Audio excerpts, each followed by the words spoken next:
Some people call me a bad apple. Yeah, I may be bruised, but I still taste sweet. Some people call me a bad apple, but I may be the sweetest apple on the tree. Welcome to the Playing Your Fools podcast. I am your host, Adam Harvin. Today's guest is fellow comedian and author Jeremey Beck. That's right. That's a new intro there. Awesome. All right, and today we're gonna talk about economics a little bit. Not an exciting subject to most people, but I want to. There's a deeper thing that's going on with everything that they talk about on the news and in media that I kind of want to let people know, because when they talk about these subjects and they get people all riled up, what they're really trying to do is manufacture consent. Read Noam Chomsky's book called Manufacturing Consent. They're trying to get people to willingly go along with a lot of their ideas, and they do it in a really dishonest way. And it's not even about what they're talking about. The first thing I wanted to get into is inflation. And with all the COVID relief bills and things like that, they are intentionally causing inflation.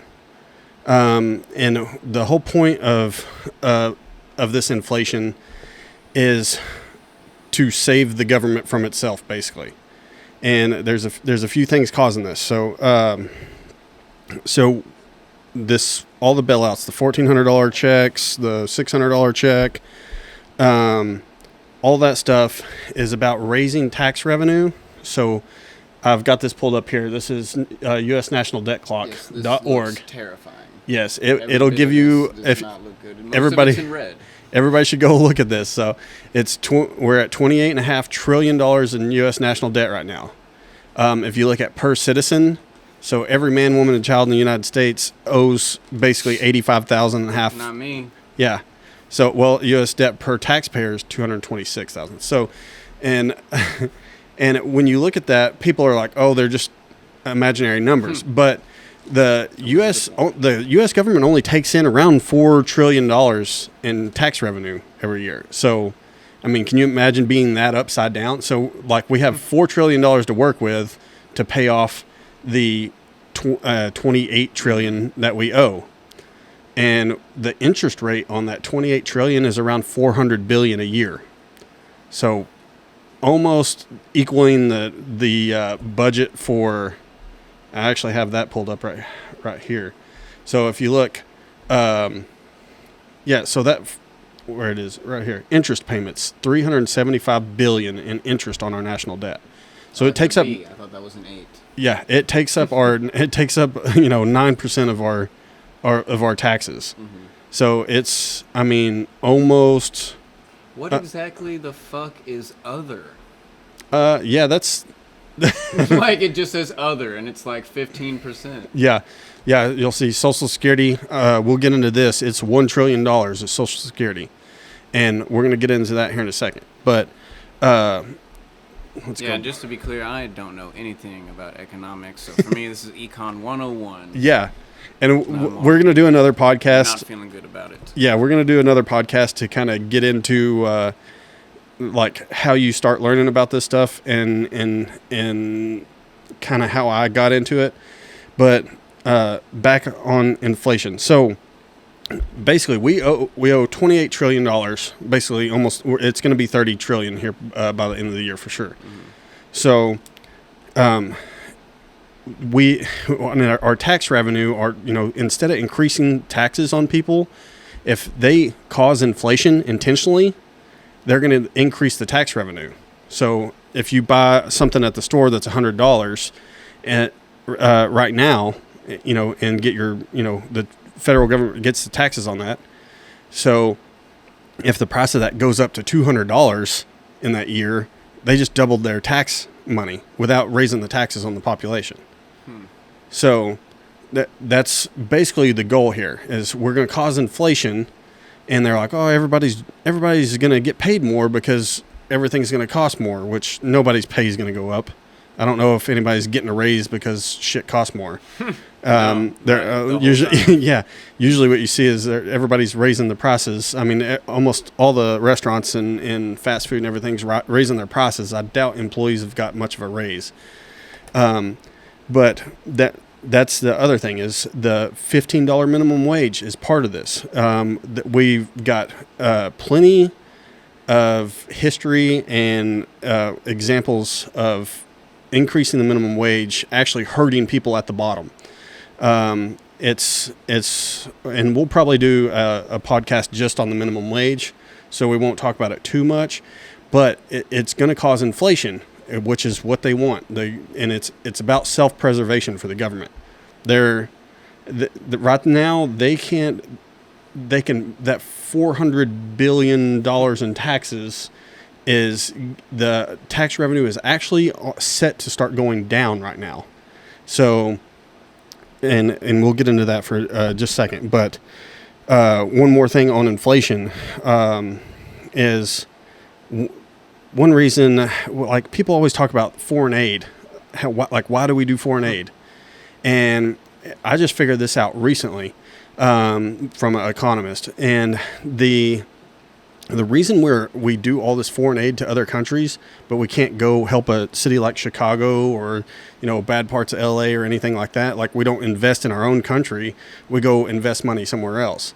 It's because if we were to invest in, say, Chicago and, build up the bad neighborhoods, make nice places to live, build good schools and everything there, it's going to cause inflation in those neighborhoods. And then the people that live in those neighborhoods aren't going to be able to afford to live there.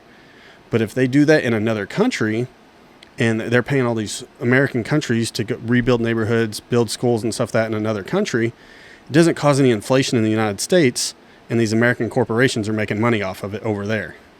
So it's a big scheme. And they're probably making that money tax-free.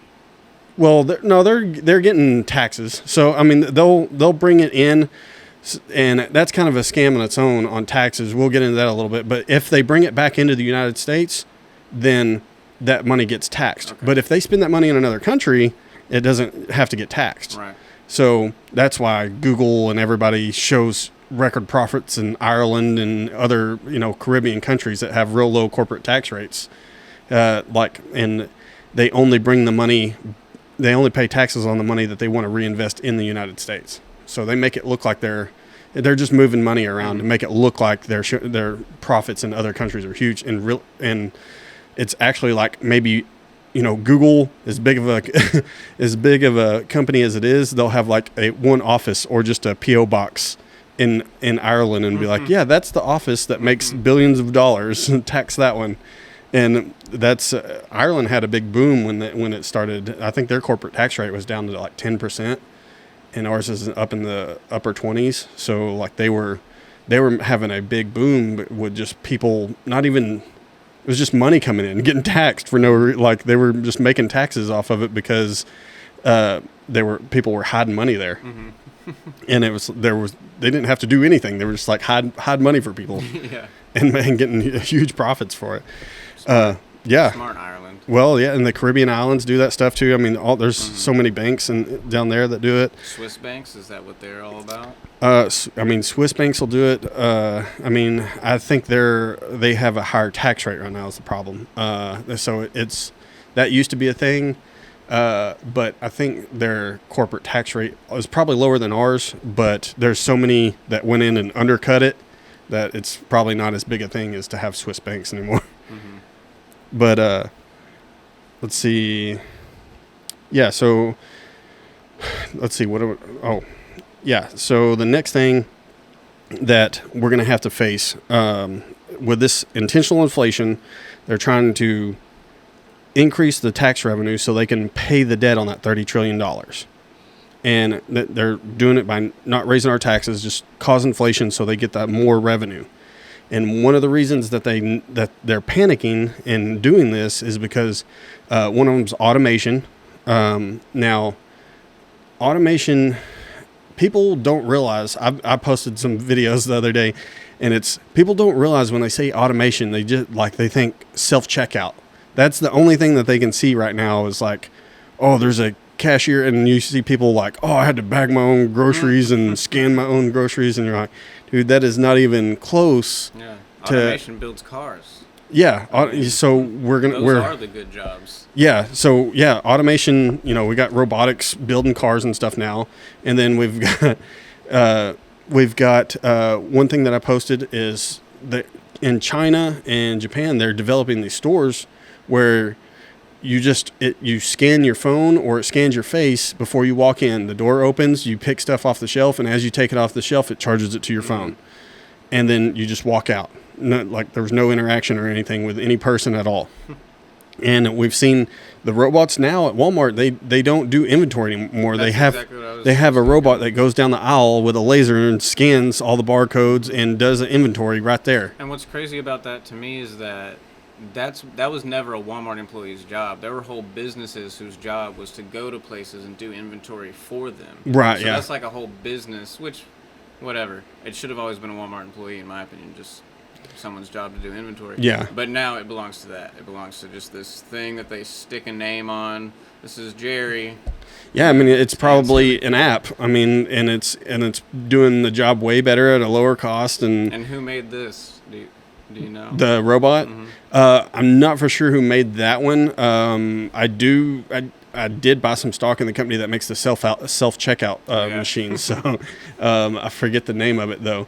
But yeah, that stuff is for sure coming. And then I posted one about there's vending machines for pharmacists. They're working on these things, and it's basically a whole pharmacy in like a Coke machine, and the thing is the size of a vending machine, and you just put your prescription in it, and out comes your pills. And so it's for the pharmacist though. The pharmacist scans the prescription, or you get something to go scan. I think you'll probably have to go. You go there and they're closed, but you can get your drugs. The one that I seen was in a hospital, okay. And it was like the doctor or the nurse goes up there and scans it.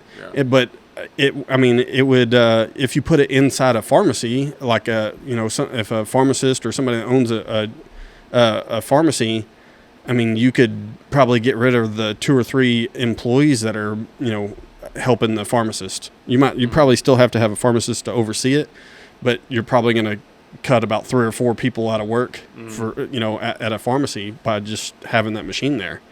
And it's probably faster, and it's probably not going to make mistakes like a human pharmacist would do. So, and those are like the good jobs. Yeah, and another one too is radiologist. So they had this competition, and I think it's been a few years now ago, but they had a bunch of radiologists trying to identify tumors and stuff like that on scans, and they have a new robot that does it. And the robot... That was always coming. When it comes to a scan and just looking for something, yeah, there's always going to be somebody who could write a program that'll look for that image. It can find tumors like 80% better than an actual radiologist. Mm-hmm. And I just made that number up, so I look into it. So, but... I thought we were dealing with real numbers here. Yeah. Look into that one. I think it was something around 80%, but it's been a long time since I read that article. But yeah, so it's not just and of course, I think truckers are like 50% of the workforce, and automated trucking, and people when you talk about automated trucking, they're like, well, I mean, you're still going to have somebody park it and do all this stuff, but I don't know if you've seen this, but they've automated crane operators. And I seen a video the other day. There was a guy sitting in an office, a cubicle, and it looked like a cubicle kind of, but it had a fake seat with all the controls for a crane. Mm-hmm. And then he had computer screens in front of him where the windows would be, and he is controlling a crane in South Korea. You're like... And it's just like the drone pilots. I mean, they're in like a little bunker somewhere flying drones all the way across the world. So it's not hard to conceive that. But one thing about technology is you can read the IMF put out an article about this. I shared it and got like 2 likes. So everybody's super interested in it. So, but the IMF put out this article a while back, and I'm the only one that reads this shit apparently, but it was in this article they're talking about, and I had this idea, and that's kind of how I came across it, because I was actually looking for something to back up that thought. But technology is the economic driver of it, has more effect on the economy than any president or anything else. So, you always hear about Reaganomics and how Reagan did, but how Reagan had a great economy and all this stuff. But it was actually, that was when we were starting to switch from a saving economy into a debt economy, because credit cards came out. Exactly. So people they were automatically, instead of having to save up to buy something, you could put on a credit card, which everybody got credit cards in the 80s. And then we started racking up debt. Then, Clinton had the dot-com bubble. So the internet comes out, and then we have all this new technology. I think Obama, we had these weird stock. Let's see, what do they call them? But they had all this kind of weird stuff that they were doing in the stock market, as far as mortgage-backed securities and stuff like that they were allowed to sell, and derivatives that helped, which isn't really a technology. It was just kind of a scam. But then we had the gig economy come up with a kind of Obama-Trump era, where we've got Uber. We have a boom in getting, and I think that's a lot of the reason Trump's unemployment numbers were good, is because there's people not really making a huge living now, but a lot of them are making side money in the gig economy with Uber and DoorDash and all this stuff like that. So, I think it took a lot of people off of unemployment, but didn't give them a real livable wage. These aren't really those kinds of jobs we would have had before with the internet and just like technology jobs, where you're working and making the technology or whatever. But yeah, I couldn't find what company specifically makes the Walmart robots, but there are several companies that are basically just working on that, just the inventory kind of warehouse robotics. Another one that I invested in, which hasn't fucking paid off yet. I think it's eating shit right now. But it's a vending machine, and it's connected to the internet, and it tells every time you pull something out of the vending machine. Like if you pull a bag of chips out, it sends it back to their office, and then that way the route guy that goes to fill it up knows exactly how much everything to bring, and it's just a little bit more efficient. And so it's a real app and a smart vending machine, and it's gonna speed up the job and make it a lot more effective. But what's gonna happen to our beer guys? Come deliver our beer with that trucking. So Ford, I don't know if you've seen this yet. What happened to Ryan? So Ford has when they're working on making the automated trucks, and Domino's has the commercial with an automated pizza delivery. There's nobody in that thing; it just pulls up at your house, and you come get the pizza out of it. But and then like the delivery trucks are working on it. Amazon has delivery drones and stuff like that. And then Ford has one that's called a helper robot, and it's the cutest little thing. It's like a little 3-foot tall person, and it can grab a package off the truck and walk it to the front door and set it on the front porch, and then go get back on the truck.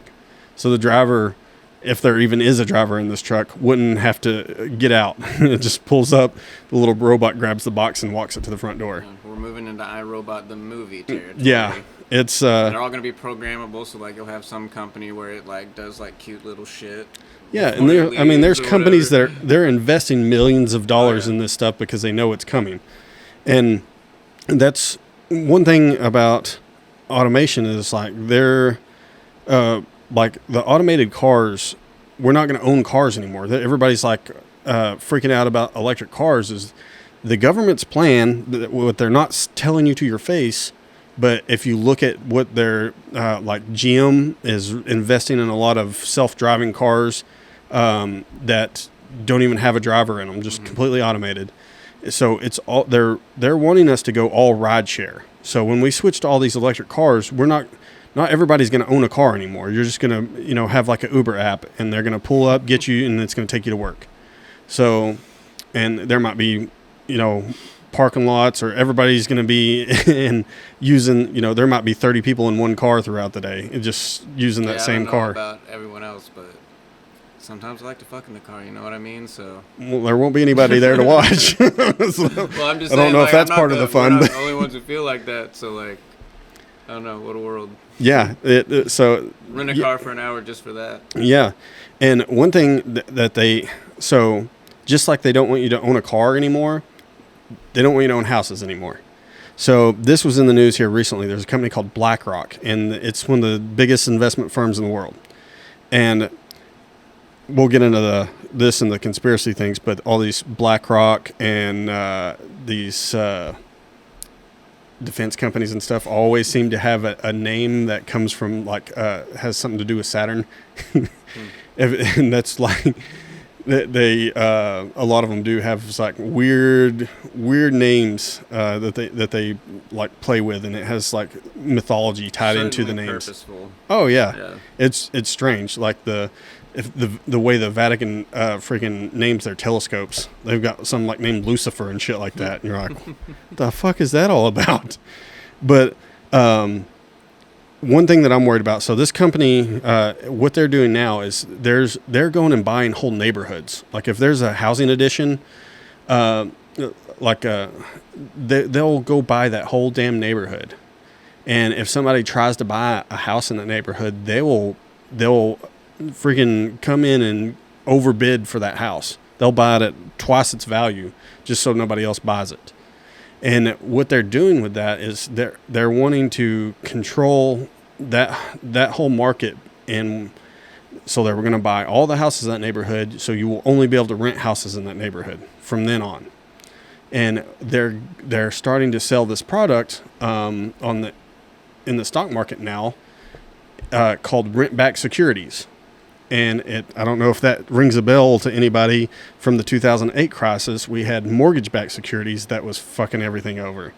So they're, instead of mortgage-backed securities, where you're investing into like a group of the housing market, which has been like the most stable market in the past.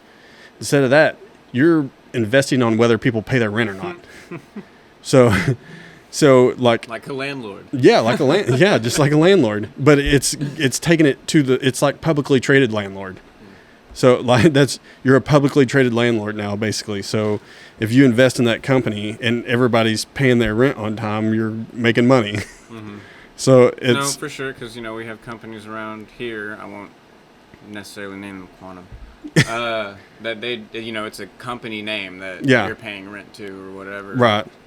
But they'll bundle them and package them with other shit. And that's one thing that happened with the mortgage-backed securities is they bundled the housing ones with good ratings with the ones with the shitty ratings. That turns out that even the ones with the shitty ratings were getting they were paying people under the table to get even the shitty ratings. So like it's just a big scam that nobody really has any checks and balances on. And this is, but when you see one of the biggest firms in the world doing stuff like this, and we'll get into the World Economic Forum, but they're not the only ones doing this. You see Bill Gates buying up farmland, China, Russia, all them buying $1 million houses and land and all this stuff too. And one of the biggest things that worries me about economics and the global financial system is the things they've done here is like the derivatives market is what got us into trouble in 2008.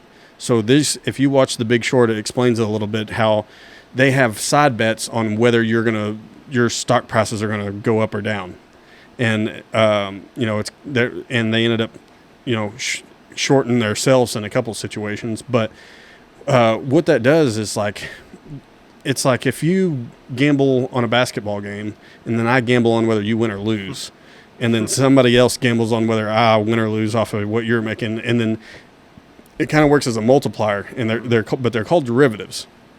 And right now the derivatives market pre-COVID, I don't even know if it shows it on here, because nobody really knows what the number is. I don't think it does.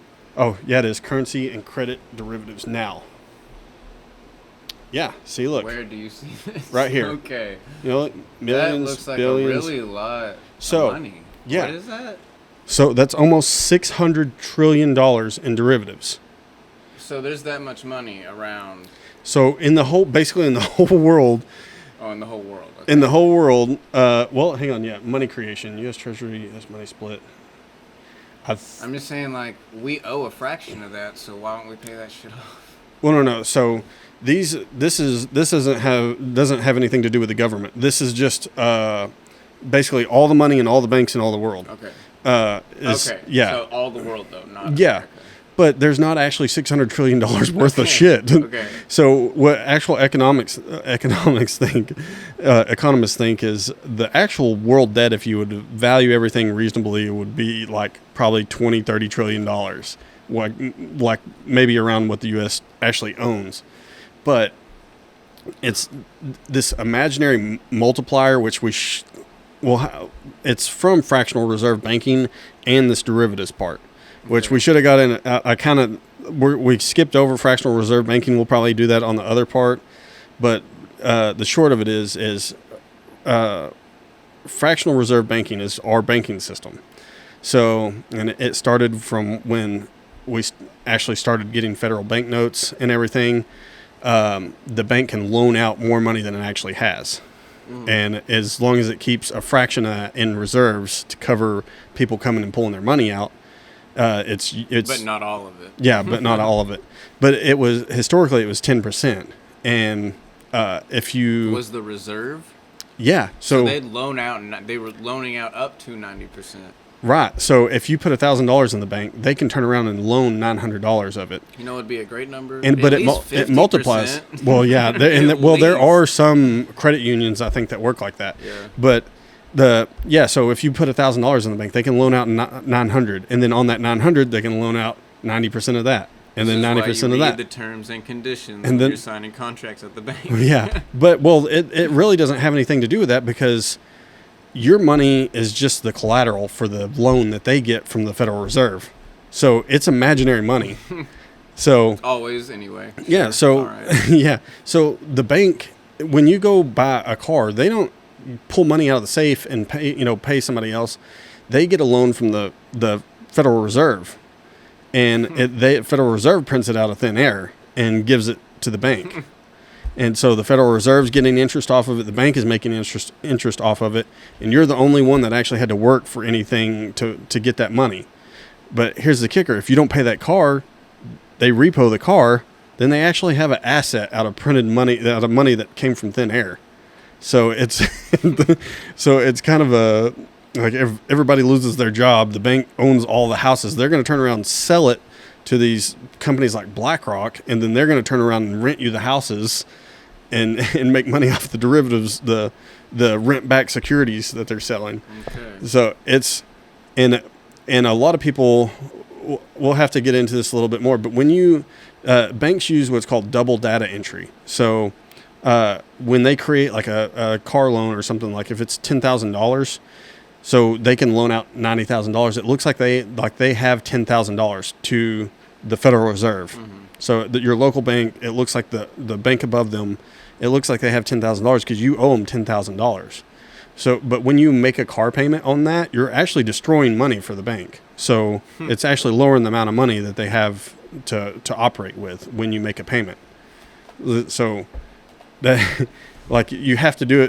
They have to take the payments to keep the scam going. But you're actually, the double data entry, the way it works is like when you make a payment, you're lowering the amount on that account. So it actually lowers the amount that they can loan out. So always buy used. Yeah. Yeah. So full price. Yeah. So, but those derivatives, I mean, that goes for a house too. I mean, like, so we're talking about cars right now, but like houses are huge investments. Right. So like, you've got $110,000 house or whatever that you've borrowed money for. You've only paid the down payment, maybe $20,000, whatever, and you're making payments to the bank. They're losing money coming from $100,000, multiple people owning homes. Yeah, but right now with this inflation, it's so if you buy a house now and the inflation keeps growing, the value of that house is going to go up tremendously. Not really, just to the bank. Well, I mean, it's not going to go back down anytime soon. But if you, I don't know, so I'm not a homeowner, but if you like buy a house at a price, the price you're going to have to pay back in your mortgage doesn't inflate with inflation. Right. Not unless you have like a fluctuating interest rate or something like that. Okay. Yeah, if you have a fixed interest rate, then yeah, you're safe. Things to know. Yeah, definitely always go fixed. Yeah, because you could get into a situation where the interest rate is going to be ridiculous. But yeah, like if you buy a house for $100,000, your payments aren't going to change like the whole time. But the value of that house, as inflation goes up, that house could be worth $200,000. The problem is, if you sell that house and you are like, oh, I got $100,000 profit, and then you go to buy another house, you're going to have to buy an inflated house, So when you go to buy another house, they're all inflated too. So that $100,000 profit's not going to really help you. So which is going to help encourage them into selling. That could get people into this situation where they're renters and not owners anymore, and it could help work to the government's. Which, by I mean government, that means the corporate interest. I mean, the government's not talking about it. The media's not talking about it. But if you listen to the global bankers, they're the ones that are like, hey, we're doing this to you assholes, and nobody gives a shit. So, and you're going to be happy. But one thing that the government is not talking about that is a serious issue, and you hear like people bringing up Social Security and things like that, and what they're not telling you right now is we're facing a big demographic change. So, cigarettes, okay? Yeah, go ahead. So, in the United States, we're facing a big demographic change.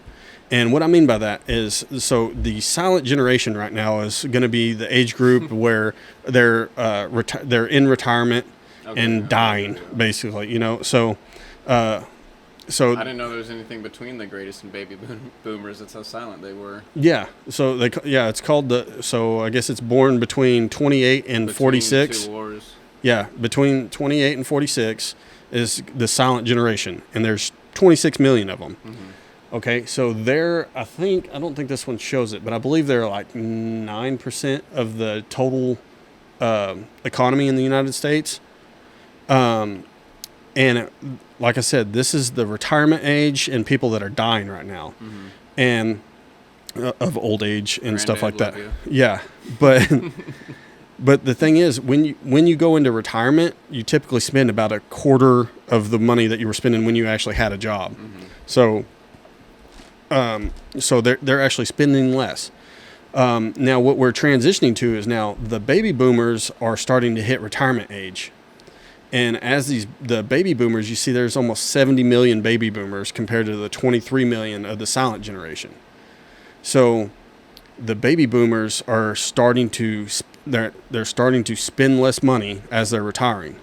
So they're selling their houses and buying campers and living in the whatever the fuck. They're cutting their costs so they can afford to live. Living in RVs, traveling across America. Which I've tried to explain this. I've got some friends that are doing I think it's called FIRE. It's like it's a retirement program thing that it's about retiring in your 30s. And I was like, look, you're not going to be able to outsave inflation. So if you So that's one thing is like that's what happens. That's what happens with most of these, almost every generation. They save for retirement, and they're like, "Hey, you have to save $1 million or $100,000 for retirement." And then by the time you get ready to retire, inflation has caught up to where that amount of money is hard to live off of. And like you see that with almost every generation. But here we have the baby boomers, which is a huge demographic. And as they're retiring and dying and spending less money, the amount of tax revenue coming in is going to go down drastically. So as that tax revenue goes down, we're going to have a hard time paying that interest rate that we owe to the Federal Reserve and other countries and stuff. So So we've got a serious problem with with tax revenues coming down, the economy. I mean, people are going to have, there's going to be a lot of issues with the baby boomers going into retirement. And the main issue is, like we brought up in this, is Social Security. So right now, the smaller group is on Social Security. We got the silent generation on Social Security, but as that number almost triples to the baby boomers going into Social Security, that $1 trillion is, presumably going to have to triple, or, maybe not triple, but it's going to go up.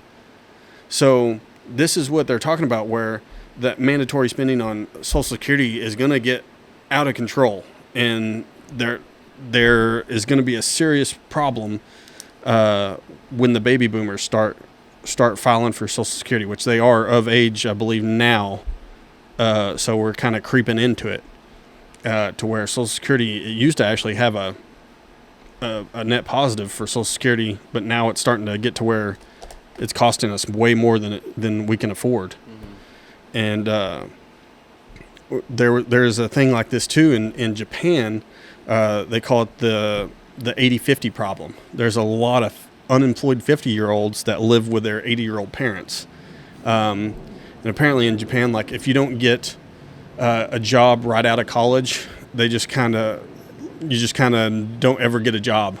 They'll hire somebody right out of college, and you just missed your chance. And hang on just a second, we got to take a break. All right, we're back. But yeah, I think we were talking about the 80-50 problem in Japan. So they have a declining birth rate in Japan, and they're having issues, like a whole generation just don't have jobs and live with their parents.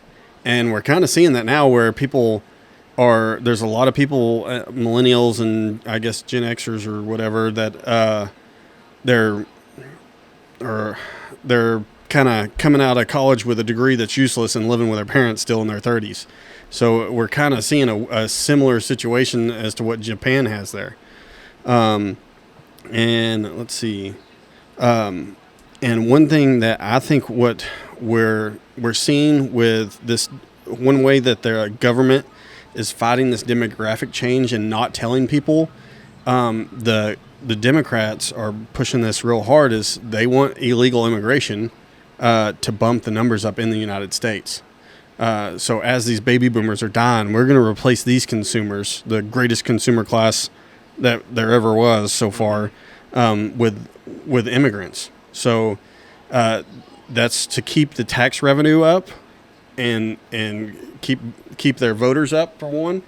So I mean, you could look at it like it's going to be an issue with voters, and there's actually their direction being helping immigrants legalize as citizens, or whatever the word is, and then they can vote. Well, you're talking about voting, so like they'd have to be citizens. Not with mail-in voting anymore. Okay. That's the same pushes for, like, they're also restricting. They don't want voter ID laws. They want to keep mail-in voting forever, and they want to lower the age to 16 for voting. That's kind of all in this new Democratic program, the new bill that they're trying to pass. You can't smoke cigarettes at 18 anymore. It needs to come up to 21, then you can vote. Shit. You graduate high school, be in college a little bit, then right. You can vote. But yeah, so they're trying to do that with this, do all of that, and it's they're trying to keep the population up and keep the seats in the Democratic place, like, because when you do the census, like, the amount of congressional seats goes off the census, and the census doesn't discriminate against whether you're a citizen or not. So they're wanting to kind of keep the congressional seats the same. So that's how we get the numbers of immigrants, I guess. Yeah, because the census, and then they, how many people are actually citizens. Yeah. They compare the numbers. And then we get how many seats the Congress gets. Okay. Off of that. So it doesn't really matter if they're citizens or not. Which, I mean, I don't know if you've census if we already have a number for registered citizens in an area. Why do we even need to do the census? It keeps track of where money goes and like how many congressmen and stuff like. See, that's what I'm saying. But you have that's the problem. But you have state to state migration every year, no matter what, for just people moving for jobs and everything. So, they have to keep track of it for that purpose as well. But yeah, it's kind of they don't say that to you to your face. But yeah, the government is panicked right now, and that's why they're doing stuff like this. And that's Noam Chomsky right there, manufacturing consent. They are, they will, they're doing it and saying people are racist and all this stuff if they don't want immigration and they don't want this, and they're giving you bullshit reasons for this, to doing this, and not actually saying, oh shit, the house is on fire, we have to fucking do this, or it's going to be a problem. So, I mean, that's one thing, like, I would almost be like, yeah, hey, if we're going to need taxpayers, let them in, because the population of the United States is declining if you look at demographics. And one thing that I know people give her shit and call her crazy, but they never really, but Candace Owens was talking about this in front of, I believe it was in front of Congress one day or in front of Senate, but she was saying how the next election they're going to shift off of the BLM and black people issues and switch to Latinos again, because the Latino population is passing the African American population. So the Democrats are like going to start targeting. Okay, sorry about the interruption there. But yeah, so like I said, Candace Owens was talking about how they're going to switch because the Latino demographic is passing in numbers than the African American population. So we'll probably see in the next election it's going to switch back to Latino. Is going to be the Latino issues are going to be the ones that are brought up, and that's what the media is going to start talking about and start pushing. So my book's coming true. My book's coming true. Yeah, yeah. So let's see. Yeah. So yeah, baby boomers. We talked about that. Baby boomers are about 26% of the population and 40% of the economy. Let's see. And when we talked about Social Security, how I mean it's just basically going to be unaffordable. And that which. I know people are like, they get all up in arms about Social Security, but it's like, if you do the numbers, it's going to be a huge issue. Let's see, I think there's like a $9 trillion deficit, and that's coming with Social Security. So it's, so we're going to have to do something about that. And the way the two sides approach it is just like the Republicans are like, hey, we're just going to have to get rid of this, and which, I mean, is going to be impossible. And then the other side's like, hey, we have to keep printing money so we can afford this, which is also impossible. Because, I mean, what the left doesn't understand is, like, you're talking about the end of the United States. when we're talking about economics, which the general population has no basic understanding of economics. Agreed. That's why I'm right. Yeah. That's why and I am the basic population. And the people that do know are freaked out because they're like, hey, we're talking about these issues, people are talking about, oh, it's left or right. But you don't understand that the actual United States and the rest of the world, like the whole economy is pinned to the United States economy. And if we fuck this up, the whole world's going to get fucked up for a while. Mm-hmm. And we're really close by these numbers. This is why the government's panicked, and they're trying to do all this stuff, and they're not telling people why. But there's these issues, and one thing that, like, I do think that getting off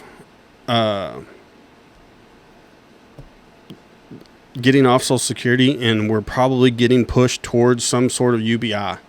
The universal basic income, like what Andrew Yang was pushing, I do like that. We'll probably have to do a podcast on that. But one thing that helps, like this is one reason that I kind of, like I read all the, I do a lot of reading on libertarian stuff and podcasts and all that stuff about libertarian. And I do agree with the libertarian philosophy. Shout out to your uncle. Yeah, shout out to my uncle. But the thing is, I don't think it's ever applicable to the United States and where we're going in the future.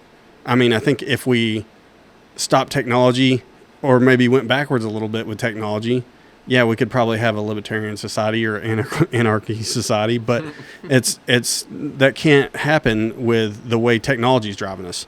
The more we're seeing it right now, it's going to be the wealthy are just getting rich as shit right now. I think I have. I will ask this: what's going back in technology? So Ted Kaczynski, basically, he's talking. He saw this shit coming, and that's why he was attacking technology, and that's what he was attacking people that had to do with any type of technology, and I don't know if you've seen the new Netflix one thing. He doesn't actually say it or not, but he's like, if the guy's driving in the middle of night in the middle of nowhere and stops at a red light. And he sits there and waits for it to turn green. It's like it's only technology is the only thing telling that guy what to do, and it's like, so you sit in your car and you wait for technology going way deep, just technology as a general statement. Yeah, but I was thinking like nuclear technology. Like, is that going backwards or forwards? I know in computing it's called quantum computing. What they're getting into now. So quantum computing is, that could destroy us. Some people think that's the singularity or whatever. So, sure. I've got into thinking about quantum computing, but it's real complicated, and where it can go is scary as shit. Mm-hmm. It's like, why would you even try for this technology when it's going to be awesome for some things, but it can destroy everything that we know right now. But, let's see, what the hell were we talking about? Oh, UBI. Mm-hmm. Oh, yeah, so COVID, whether you think the lockdowns were necessary or not, the transfer of wealth that happened during COVID is crazy. So 40 new billionaires were made during COVID. So, and then I think I thought I had these numbers written down somewhere. But yeah, I think 40 new billionaires were made during COVID, and then they gained over $1 trillion of wealth. The billionaires that exist now gained another $1 trillion in wealth. So how much did that take from the rest of us? Right. So, I mean, all these, so you saw it. I mean, all the corporations were allowed to stay open, like Walmart and Target, small businesses, restaurants, right, for sure. And the thing that sucks is a lot of them, they spent their savings because they said the lockdowns were going to be 2 weeks or a month. So they're like, yeah, that's fine. I have enough savings to keep my business afloat. And then they used all their savings. And then at the end of that month, they were like, all right, it's ready to open. I survived. And they're like, no, we're going to lock down for a whole year. And then they lose their business. And instead of having that money that they could have just closed their business day one and put it in, lived off their savings, they spent all their savings to stay open for a month. Mm-hmm. And a lot of small businesses did that. So, I mean, it wiped them out. Not only, they could have just took their savings and closed their business and lived off that for a while. But no, they tried to keep their business alive using that savings and then ended up with nothing. Yeah. And a lot of these, you've seen all these corporations are doing all kinds of stuff right now, like remodeling, and Walmart's doing a lot of. I think one of the stores in Northwest Arkansas is doing a self-checkout only, so there's no cashiers at all. So you see a lot of shifts, and that's one thing that you don't realize. Like when you push for $15 an hour, you're pushing them towards automation faster. Mm-hmm. So when you raise the cost of that employee, whether they were kind of on the fence about spending the money for these robots, they're like, well, you just pushed us over. Now it's cheaper to use the robots. And you're seeing fast food with the kiosks. They're also changing their hours, which that made 0 sense during COVID too. Like you're going to, instead of being open 24 hours where people can spread out the time that they go to the store, we're going to condense that to where there's more people in the store per hour. Like that made 0 fucking sense, and it's still like that. But yeah, so let's see what we were talking about now. Yeah, the billionaires got risked. Oh yeah, so we're seeing this transfer of wealth up to the upper class. I mean, they're getting rich as shit. The middle class has been stagnant on wages forever. I mean, there's not a lot of good paying jobs out there that are available. There's tons of entry level jobs, and but it's hard. You know, you're gonna have to have 2 or 3 jobs if you have those entry level jobs to make a living. Which I think this is going to push technology as they're getting better and more jobs. Like I said, the pharmacist and the radiologist and stuff like that, as it starts taking their jobs, we're going to have some type of universal basic income. And that's why I really liked what Andrew Yang was talking about, because it is, I mean, it's inevitable. Technology, I mean, when they take over truck driving, automated truck driving, that's the end. I mean, as soon as that starts happening, and all these companies wouldn't be working on it as hard as they are with Amazon and all them working towards the automated trucks. Tesla's got an automated truck. There's another company called Nikola, instead of Nikola Tesla. So there's a trucking company called Nikola that has a, believe it or not, they went with the hydrogen-powered generator, but it's an electric car. Like it's electric truck, but instead of batteries, it's got a hydrogen generator. So they're really working towards all this automation. It's like these people wouldn't be investing this money if it wasn't actually going to happen. Right. For sure. But one thing I like about universal basic income is you could basically get rid of a lot of administration within the government. Like, just think about the Social Security office, all the paperwork that everybody has to do, all the hoops that everybody has to jump through. And then there's, if you're on any type of disability or Social Security or something like that, there's a stigma to that. Like, there's a stigma attached to it. But on UBI, everybody gets the money anyways. So it's going to cut down on all the paperwork, the administration. It's going to, like, everybody at the office, instead of being overworked, they're going to have, more time to handle with each person. It's not going to be an issue. And the way he had it set up was, if you were on Social Security and you got more than what the UBI would be, you still got it. But it would help take away some of the stigma on if everybody just got the UBI. And they've done it. I think Martin Luther King was actually pushing for UBI. They do a UBI in Alaska for the oil. So like they get a check every year for in Alaska. If you're a citizen in Alaska, you get a check for the oil that gets sold. But here's my question with the UBI or whatever. If we're combining this with all the automation and stuff, like you were talking about, you walk into the store, it scans your face, it records what you take. Is it even going to be so much that we're buying, or are we just on a credit system where you're allowed? Like, I just recently started on WIC because the baby. Right. So, like, we have a card that has a credit for this much milk. Yeah. Or this much vegetables, which what is it? We're talking about, like, China was recently doing this credit system rating. Yeah, well, they do a social credit. Yeah, social credit, yeah. Like, this sort of system, like, we're not really spending money when we go to the store. Like our UBI more is just like going to delegate where we get to live. No, stuff like that. No, UBI is just going to be money in your pocket. I mean, it's just U.S. dollars in your pocket, and that just gets into your bank account every month. Oh. So okay. that's what I'm saying. There's no stigma attached to it. You don't have to go up there with a WIC card or anything like that. And Which I don't care. Yeah, well, I mean, it doesn't. Yeah, it is what it is. But like I said, there's no stigma to it. You don't have it. You're not using an EBD or EBT card or whatever like that at the store. It just goes right to your bank account.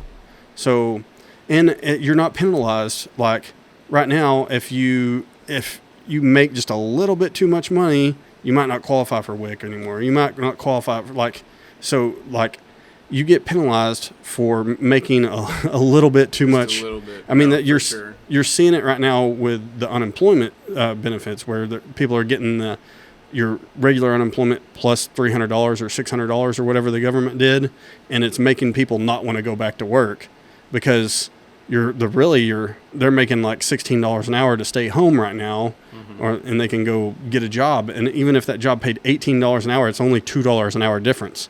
And so working all the time. Yeah, so you can either make $2 more per hour to go to work, or sit home and do nothing and play video games or whatever. So it's like, that's a kind of obvious choice there. I mean, stay home and the jobs will be there when you run out of unemployment or the government stops, or maybe a robot did your job and it won't be there anymore. Well, with the singularity comes the apocalypse. We'll all just be living in the wasteland, no jobs. Yeah. So, but that does bring up one thing. So we were talking about credits and stuff like that. There's a lot of talk there, and there's even countries that are switching to Bitcoin now, and cryptocurrency is at a weird state right now. So, #safe money. Yeah, and there's a lot of people that are just. I mean, if you're an investor, I can see, there's a lot of money to be made in there, but it's going to be tricky because anytime, I just don't think the government's going to allow this. And the people are like, oh, it's all blockchain and they can't do anything about it anyways. And like, well, you have to buy Bitcoin with a currency. So they can tax that currency at some point. Somebody's, using US dollars to buy it, and then somebody's left holding with US dollars. So that money is going to have to get taxed, whether it's earned income tax or whatever. But so that's kind of a weird situation. Like the governments can really put a hurt on that if they want to, and they haven't really done it yet. They've tried a couple times. I don't know if you've seen the guys that hacked that pipeline.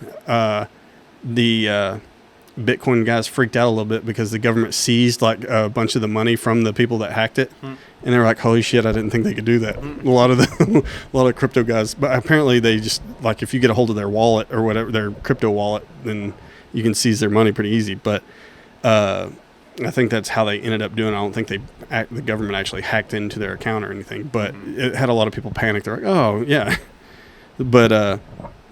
I mean, what I'm saying that is anytime anybody's challenged the U.S. dollar because we're the world reserve currency, like in the petrodollar, the auto dollar, anything like that. If two countries want to do business with each other, they do it in U.S. dollars.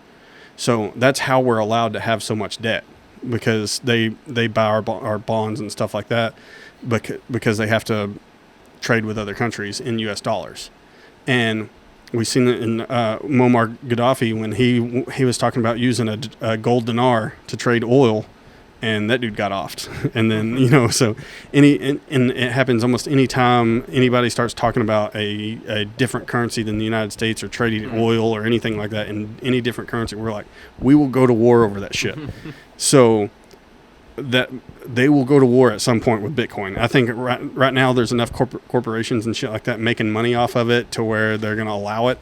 But at some point, those guys are going to probably get out, and all the freaking middlemen and the small guys are going to get screwed.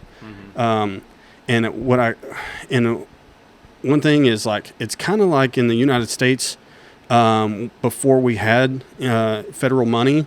It's like we had all these different state banks and stuff like that, and all these banks had their own currency, and so you couldn't really do business across state lines and stuff like that. We have tons of cryptocurrency, and I think it's going to somehow get all consolidated, and whether actually consolidated, or you just get screwed for having money in one brand. Not Bitcoin. Yeah, and not Bitcoin will be the one. Dogecoin, it's just. Well, I think so. I think China is talking about doing their own crypto money. So, and then Facebook had talked about doing a crypto currency. I don't know if they're actually going to do that. So, but when you have all this competing money, it's gonna be hard to do business with people with 100 different brands of cryptocurrency. That's how our system is now. You get all these exchange rates where Bitcoin's worth one percentage, and then like, Ethereum, if you wanted to buy, exchange Ethereum for Bitcoin, there's going to be exchange rate. So it's like, I think right now you would say the US dollar is the exchange rate in between them. That's where you can tell the difference. But at some point it's going to get real chaotic. And that's kind of how federal money got started. It's like we have all these banks that have like this bank's not accepting this bank's money because, it knows that bank's probably cooking its books.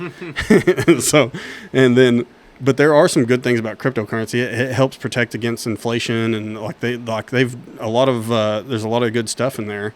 I don't think the U.S. dollar is going to allow it, but I do think that they are somehow going to run this into a one world currency. The World Economic Forum, the IMF have all talked about going to one world currency. They've wrote multiple articles about it where if there's no exchange rates, there's no market manipulation, it would fix a lot of problems. Sounds scary as shit though, because one way you get to that point is, and this is what scares me with all the derivatives, because almost every country's in debt, and they're in serious amounts of debt. And the clock again. Yeah, but so what I think, and this is what the IMF has talked about. They talk about having a world debt consolidation, and I think that's the only way we fix everything. So, either everything goes to shit and we go back to living with sticks and stones and shit, we blow each other up, or at some point the stock market's going to crash, probably because something bullshit the United States did. And then the IMF and the World Economic Forum, all these guys that were created during the Bretton Woods Agreement are going to step in because they have this plan. They're the ones they've been talking about this since the 80s, if not before. But they're going to cancel all the country's debt. And, it's just banks that own the debt. It's really, and they're private banks that nobody knows who owns the private banks. So it's these people that actually own these private banks, the giant billionaire or probably trillionaires, billionaires, whatever. But these guys have it planned out. Like we'll have a big conference at the UN. So it's their debt that they're trying to get rid of. No, it's the debt is just different countries owing money. But what they're going to do is go, all right, everybody starts at zero again. Or maybe you just kind of stop the clock where it is.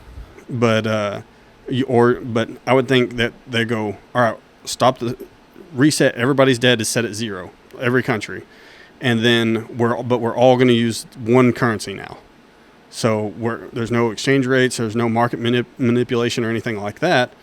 And we're all just going to go one-to-one. Everybody has the same currency. Mm-hmm. And I think that's what they're pushing for. And I think it will probably be some like with crypto money, it'll be even more possible. Because right now we're at a point where there's only 3% of the money is cash in the United States. So all the cash in the United States right now, if you put it in one spot, it would only be 3% of the dollars of the actual money. And that's probably gone down since they've been printing like crazy and stuff like that. It's probably less than 3%.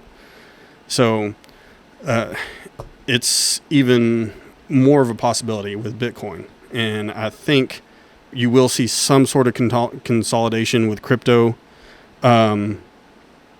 Like right now, it's just a stock market scam. Mm-hmm. And it seems, Warren Buffett calls it a pyramid scheme, and it does seem like there's people making money off of it, people making tons of money off of it. But until you're buying a Big Mac at McDonald's with Bitcoin, then it's going to be some sort of scheme. Mm-hmm.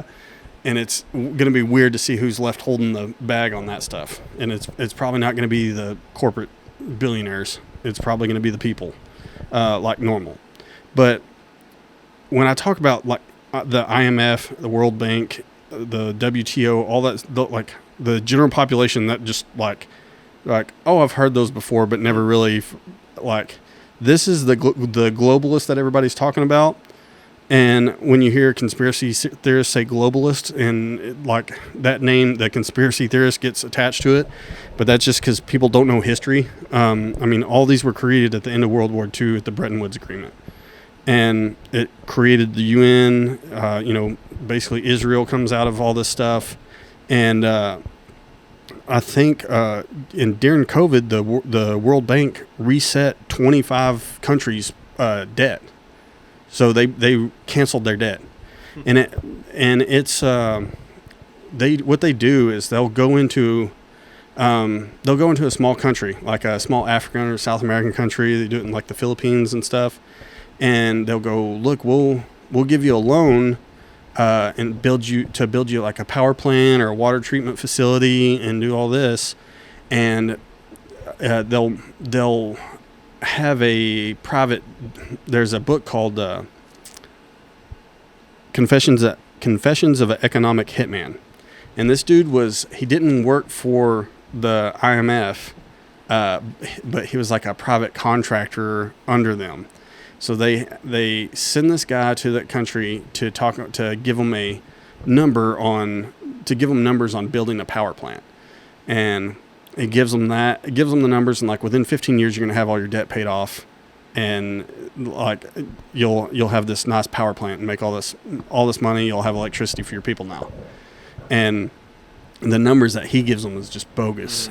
And then they come in and they give them the loan, and the interest rates end up being so high that all their tax revenue is going to the IMF. And they don't actually benefit from it. And they do it with all kinds of different stuff, not just power plants, but they don't actually benefit from having, all that money that the taxpayers have spent.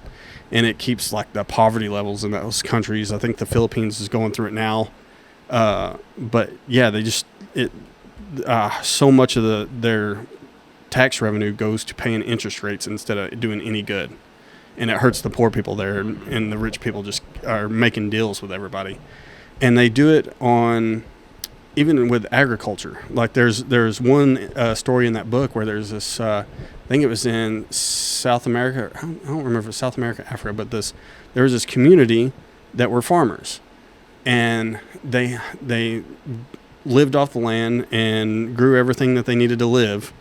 And then the IMF comes in and convinces their government to, they sold a onion that was pretty exportable, and they were like, hey, look, if you take all your fields and just grow onions, you'll make enough money to where you can go to the market and buy everything else. You don't have to grow it anymore, and you'll raise your quality of life.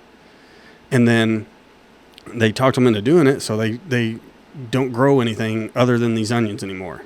They sell them, and then the government taxes the stuff coming in, and these people can't afford to buy the stuff anymore because the government's taking their cut and through tariffs and stuff like that. And then these people ended up almost starving to death because all they got is onions. Yeah, and the same thing happened to Cuba. Cuba was making so much money off of sugar when sugar started blowing up that they started it was like, why in the hell are we growing corn or something like that we can eat when we can just grow sugar and then buy whatever the hell we want, because it's worth so much more money to grow the sugar. And then when the trade embargoes and stuff come, they're like, oh fuck, all we have is sugar. So it's like so it really put them in a bind. And then that's when you started in I think Cuba, the whole banana republic thing comes from them nationalizing land for these reasons and stuff like that too. So when the government nationalized some land that some U.S. corporation owns, the U.S. government steps in real quick for a damn corporation. And it's we've done it in the past all throughout history. The government's the policemen for corporations. You don't see them doing that for anybody in the United States, but it happens outside of the United States like crazy. And like I said, that's one thing that we spend. So all right, we're back from another break. But yeah, that's what I was getting at is the U.S. government and the military specifically has no problem stepping in for corporations.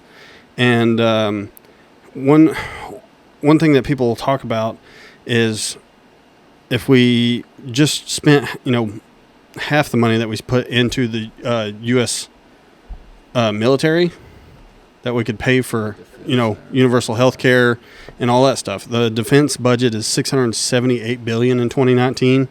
And or 76 billion in 2019. I believe it's probably gone up since then. I believe Donald Trump raised that number quite a bit. So we're probably over 700 billion in the defense budget. And this kind of ties into what I was talking about earlier with inflation. Is one thing the government likes about that is they can spend that money in other countries and it not cause a lot of inflation here in the United States. Because we always talk about doing good with, we could do a lot of good with that money and stuff here. But like I said, if we use that money in neighborhoods, we're going to cause serious inflation and it's going to hurt the middle class and the poor people. And I think the government knows that. And that's why you see them doing all this, spending all this money overseas, because they can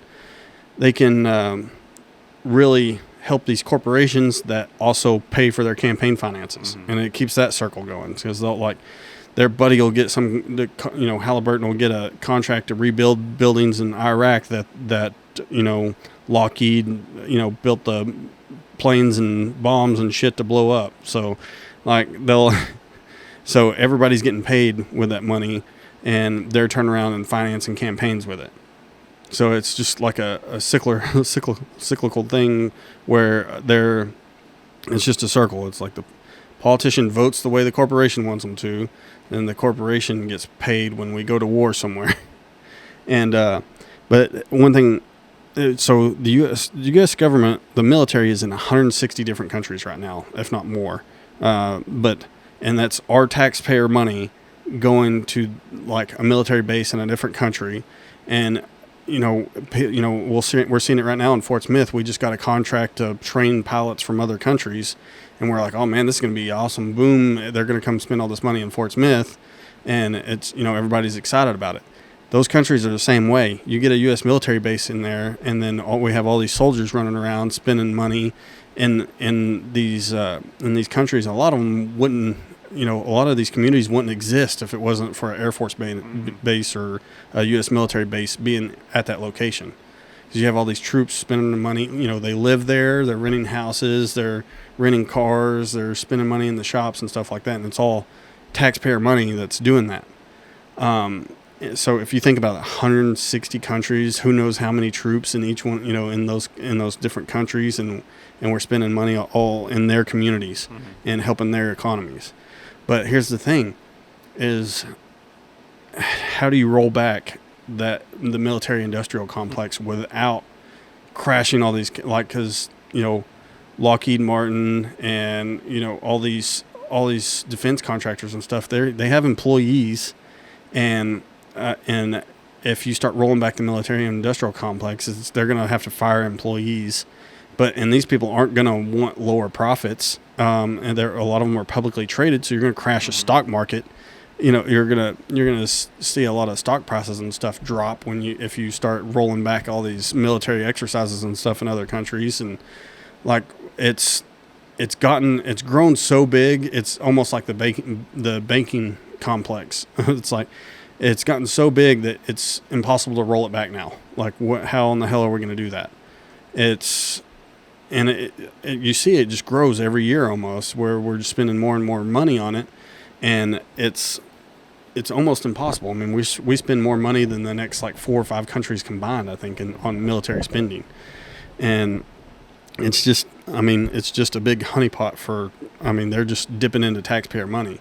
And the thing is, if the federal income tax is not actually constitutional at all. It's one of the only taxes that, taxing labor should be illegal, and for the federal government. And it's all about funneling those tax dollars to the military and to the government. That's basically the only purpose of we have state governments. We don't really need a huge, strong federal government. We have National Guards for defense purposes if we need them. But we have this huge military just so we can go around policing the rest of the world.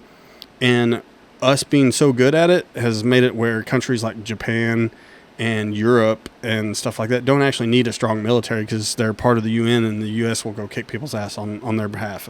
So it's U.S. tax dollars that is the defense force for the whole world, basically, if you're part of the UN. Your country doesn't need to build up a strong military because we'll go kick ass for you. And it's just like, how in the hell do you roll that back? Especially with all the deals that we've done. And one thing that it kind of gets into the conspiracy thing a little bit, but the government has been known to use black markets to do things.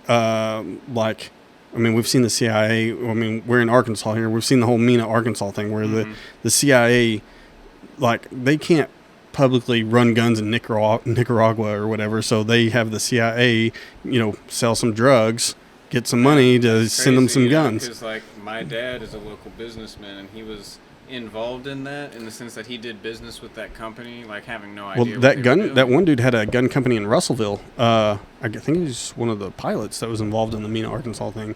That's the Tom Cruise character? No, it wasn't him. It was the Iran-Contra thing. Made. Yeah. Arkansas proud. Yeah.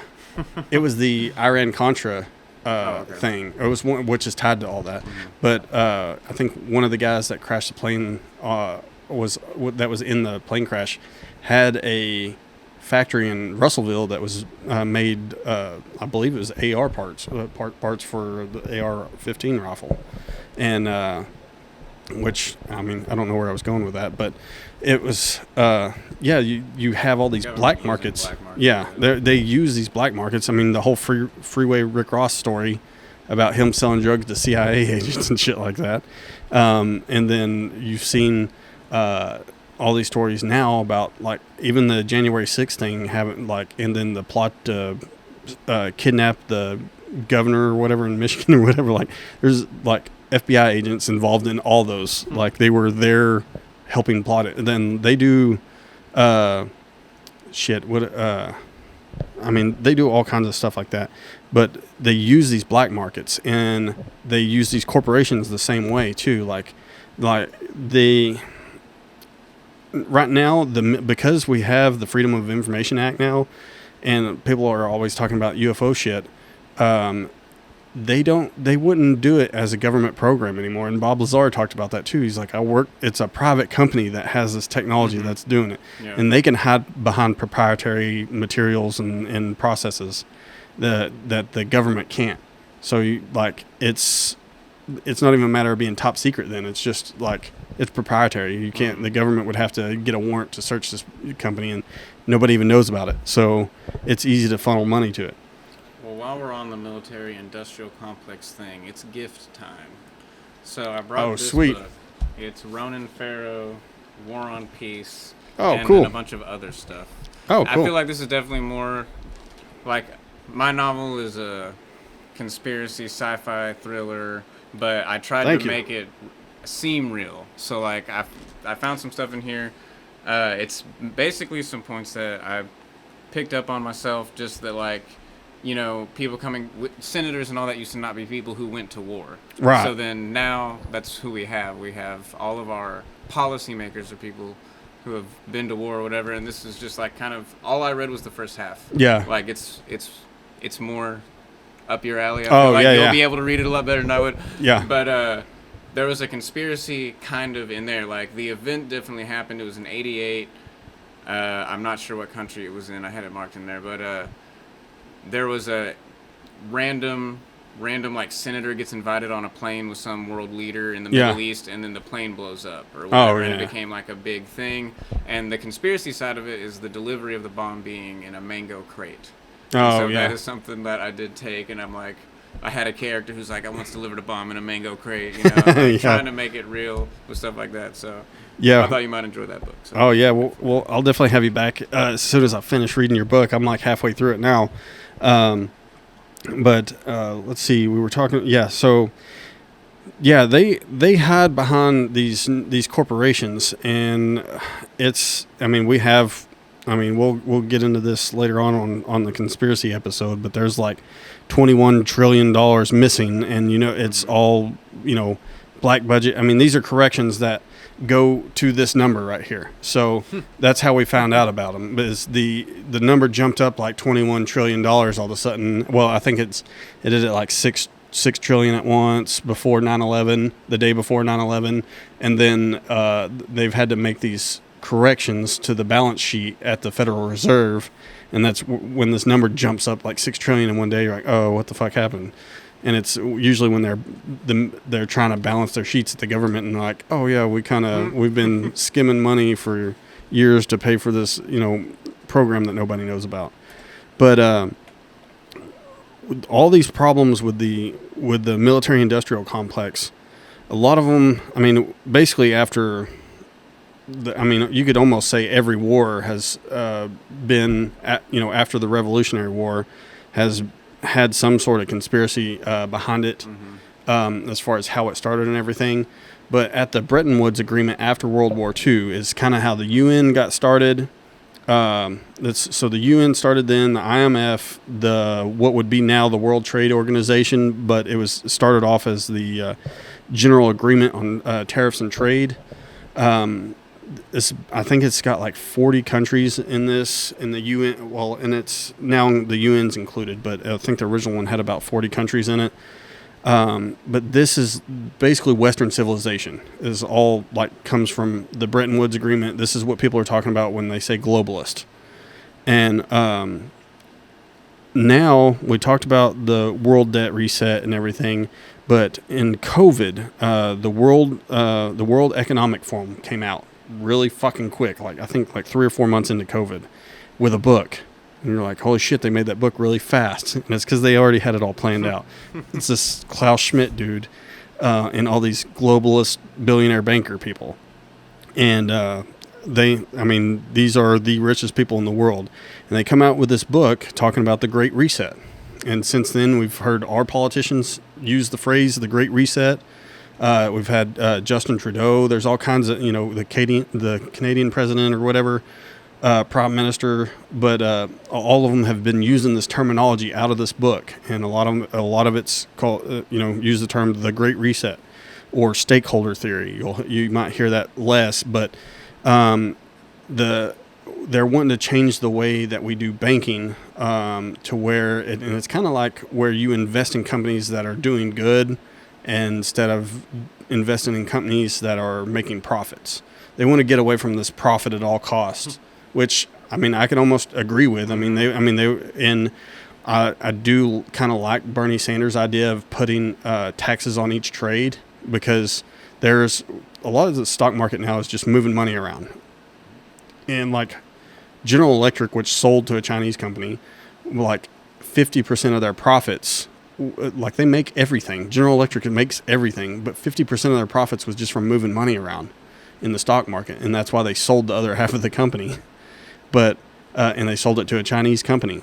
And a lot of times you're just trading now. You're trading against apps and algorithms in the stock market. All it takes is you can get an algorithm that says buy when this goes or buy when this goes down 5% and sell when it goes 5% up, and you can just apply that algorithm and go up and down and make money, just funneling money into your pocket. And the more money you have, the bigger the chunks you can get access to. And Bernie Sanders is wanting to put a tax on each one of those trades to pay for stuff, which I think that would help this derivatives thing, being $600 trillion in derivatives, because it's just imaginary money. All that money basically got printed out of nowhere, and it creates a class of people above the working class. Like we have our middle class people that work for their money, and then they kind of set how much, but it's multiplied by how much like money they print out of thin air off of loans. And they're all making money off of these loans that they're getting at stupid low interest rates right now. But yeah, the stakeholder theory is getting away from the stock markets working off of profit and just working off of ethics. And basically, I mean, so that's never gonna happen though. Like, well, it's just impossible, right? Like, if people are involved at all at any level. Well, it kind of works like that with Tesla though. So Tesla makes no money, other than their people are investing in the idea of Tesla. So, and Amazon's the same way. Amazon doesn't really turn a profit, but people like it and they use it, so they're buying stock in it because they think the future value of it is good. So, like, those companies aren't making a profit. There's nothing ethical about Amazon though. No, but that's.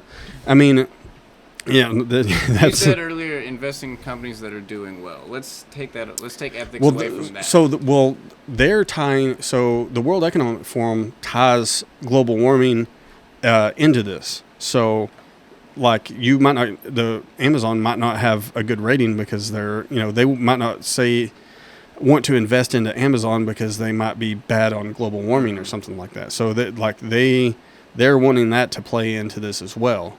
So I'm not saying that Amazon would be a company. I'm just saying that's kind of how it works. Okay.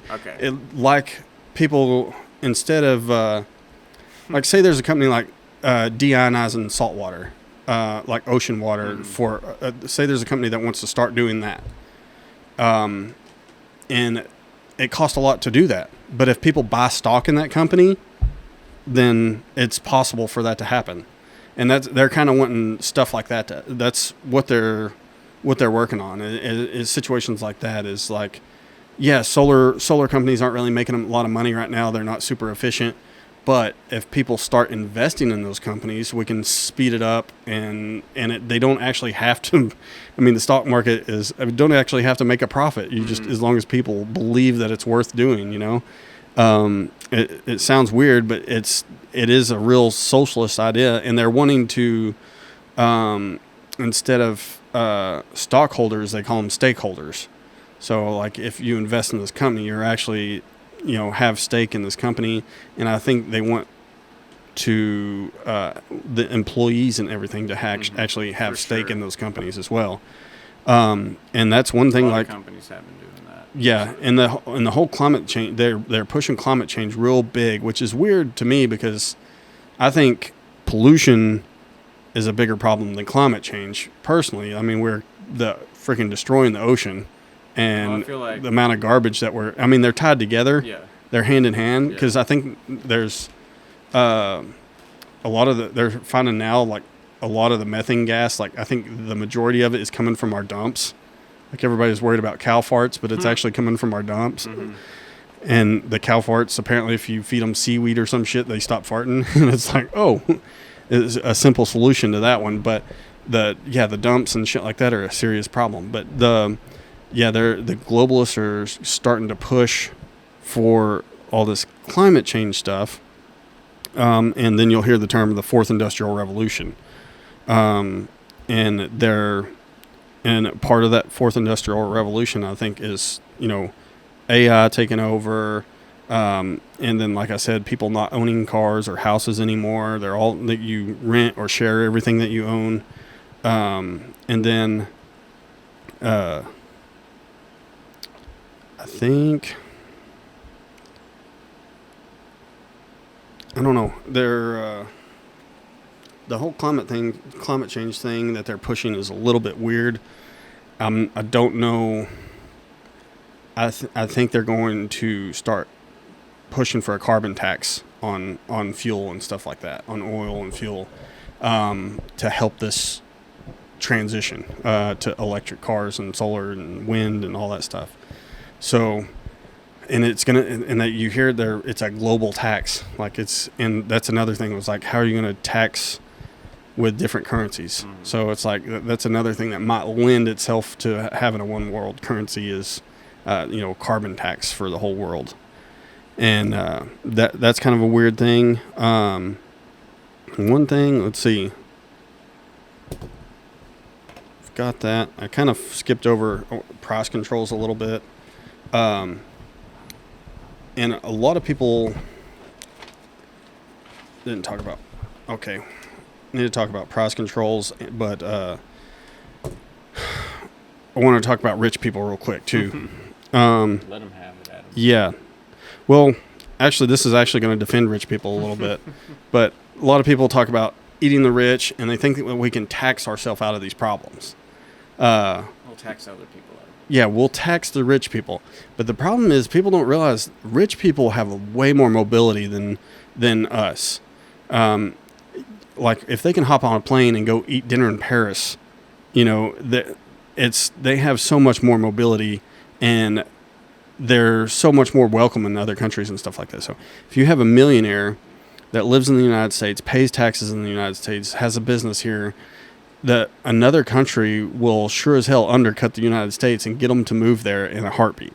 And it's not that big of a deal. And yeah, they might, you know, get taxed once on the way out, but it's not that hard. Like, and if you think about it, a lot of these millionaires and stuff like that, they go to college together. They go to, you know, they go to the private schools together. Like, they're in secret societies together. They're all, I mean, it's not like people are like, oh, it would have to be such a huge conspiracy, but it's like, no, it's like you calling your friend that you went to high school with. It's not that big of a fucking deal. It's, you know, it's not hard to kind of make ties to these people. Plus, if you get into the whole bloodlines thing, that didn't disappear. They were always trying to, you know, even Darwin. I don't know if you've heard that Darwin's brother from the Darwin theory. He had an agreement to where his family was only going to breed with this other family, which they were like cousins, and it ended up with some pretty hideous children. But yeah, apparently can't do that. Yeah, you find good stock in someone else's family, and then yeah, but yeah, and so one thing that happens is, like I said earlier, like when you lower your corporate tax rate, you'll get more of them bringing money in, and you'll get more of these millionaires and these huge corporations bringing more money into the United States to be taxed. But the higher you make it, the more they're going to do to hide their money. And like I said, they'll show profits in another country like Ireland or the Caribbeans or something like that, but that money's not getting taxed until it comes back into the United States. So one thing, George Bush did this, that he did a tax holiday. And I think Trump kind of did some form of this, but he had, like, I believe it's for 1 year or so, that you can check on this. I'm probably way wrong, but this happened. They call it a tax holiday, and they lowered the corporate tax rate down to like 4% for a little bit. So, and it was to encourage all these companies that were hiding money offshore to bring it back into the United States. And Ford did this, and then you know, they did this with Apple did this, and here's what they did is they brought all this money in at the lower tax rate, and then used that money and invest into building. Ford built a plant in Mexico with that money. China or the Apple used that money to move their manufacturing to China at that time, because I think this was like back in like 2004 or something like that. But yeah, they used it in shitty ways that didn't really help the people. But I mean, we got the tax dollars that they were hiding. And yeah, we got 4%, but we got that 4% of that money, but then it really ended up hurting our economy. So it's like our government was trying to do the right thing, and these corporations were one step ahead of them, and fucked them over, which is, I mean, these corporations have the upper hand on our government all the time. I mean, they're one step ahead, because I don't know if you've seen, I forgot what, it might have been on The Swamp. There's this one video where they somebody was introducing a bill, and it had the corporation's letterhead still on the top of it, and because like some corporation just wrote the bill to try to get it passed, and they didn't even change, like they forgot to change the letterhead. And you're like, oh, this McDonald's is presenting a bill to be passed. You're like, what the fuck is going on? But we've talked about, but yeah, we can't tax these millionaires and billionaires without, I mean, you're going to scare them off, and then we're going to lose tax revenue from it. So, I mean, these guys, I think I don't have it pulled up, but like the top I forget what it is, but they pay, like, rich people pay, like, the 1%, people making over $400,000 a year pay like over 40-something% of the taxes of that $4 trillion that we get in tax revenue each year. Like the 1% is paying like 40-something% of that. So, I mean, that's one, how freaking crazy rich they are from our fucked up fractional reserve, fiat money that is going on. But it's also, I mean, you can't just run them off.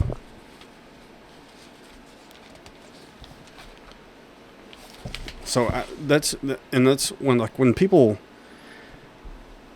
talk about, we need to do this, we need to do that, but nobody ever has plans to fucking do anything. That's like, and that's where I try to like do the problem solving part and be like, so how's this transition going to work? Like, how does the national debt or the world debt forgiveness work? How does one world currency transition going to work? And I don't see any way that that's not going to happen. I mean, we're just going to continue to run these numbers up. I mean, how do you pay $30 trillion? You have to default on it. At some point we have to default on our debt, and all the other countries are going to basically follow suit and default on their debt. And it really, I mean, we're just going to start over. I mean, it's not going to change the amount that these freaking bankers are going to, I mean, they're still going to be pulling in money as long as the economy keeps going. But there's no... Well, they're kind of making all that imaginary money real. Like, yeah, so... like it's moving around somewhere, it's not real money. Yeah, just the $400 billion... They default on it, no one has to pay anyone, but they get to keep whatever numbers they have, right? Yeah, like I said, it creates a class of people.